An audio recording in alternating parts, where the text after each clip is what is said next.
1 июня, в День защиты детей, в Финно-Угорском культурном центре Российской Федерации открылась выставка «Возвращение к истокам».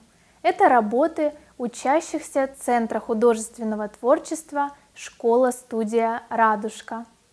Графические рисунки созданы юными художниками по итогам пленэров в Сыктывкаре, экспедиции в села Усть-Куломского и Усть-Вымского районов Республики Коми.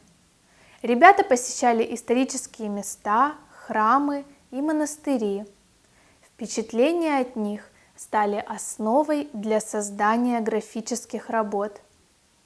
Троице-Стефано-Ульяновский мужской монастырь, Михайло-Архангельский мужской монастырь, храм Рождества Пресвятой Богородицы – главные сюжеты выставки. Она стала итогом проекта «Возвращение к истокам», подарком к столетию образования Республики Коми.